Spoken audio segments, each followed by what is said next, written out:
What's up, everybody? Paul here from the Hoops Crew to go through the round 6 nomination for Nuff of the Week.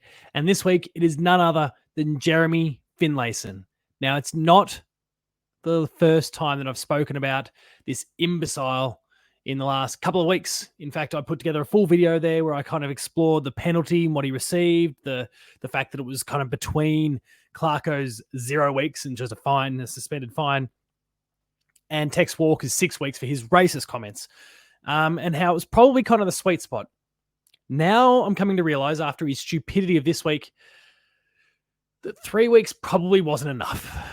So Jeremy was on his wife's podcast this week, and I guess I want to take a moment quickly to acknowledge, the challenges that his family faces. His wife has been battling cancer for some time, and that obviously puts a lot of strain on the family, and they've got young kids, and there's lots of stresses. And so I understand that maybe when you're with your partner, you're more likely to relax a little bit and say things that you shouldn't, regardless of whether it's on a podcast or not.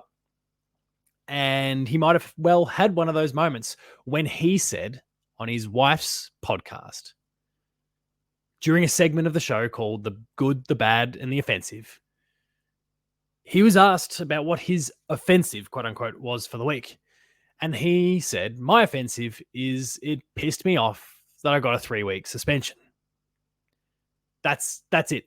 That's tipped me over the edge. That's about it. We'll leave it there and I'll move on. Now, I think it's at that moment he realized he said too much already. The episode went live to air. It's been pulled down since. I don't know if it's been re-uploaded since. But I think there was a penny drop moment where he said, we'll leave there and we'll move on. He realized he said too much. Jeremy, you copped 3 weeks for saying something dumb. And then you doubled down on the stupidity by making further comments complaining about the consequence you got for being a homophobic POS. Mate, just shut up. Don't make it worse. Don't dig deeper. And so he then went on to address it. And so I've got the AFL's article here. He issued a statement via the club's channels where he said the comments were in reference to his own behaviour, not the actions of the AFL in banning him. When rethinking my comments today, it's clear that I should have provided more context, he said. On reflection, I should have explained that I was bitterly disappointed that I said what I did during the game, and I'm bitterly disappointed that I put myself and the club in the position I did. That's what I'm most upset with. What I said on the field that night was totally unacceptable. I knew that at the time, and I know it now. I stress I have no issue with the sanction at all. Bullshit. But the one thing that I'll continue to applaud Jeremy for, and whether it was because he knew there was a consequence coming or not, only Jeremy can know, was the fact that he self-reported. He made the comments during, I believe, the third quarter of that Port Adelaide and Essendon game, and he went and self-reported himself and spoke about what he did and kind of got in front of it. And I really think that was a wonderfully powerful and smart act that he made there. Like he did the right thing despite having done the wrong thing prior.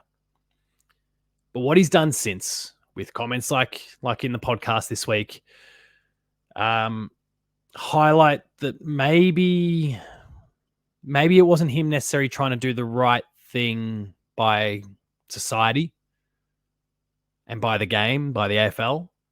Rather, he wanted to do right by himself and try and bring down the penalty he was going to face.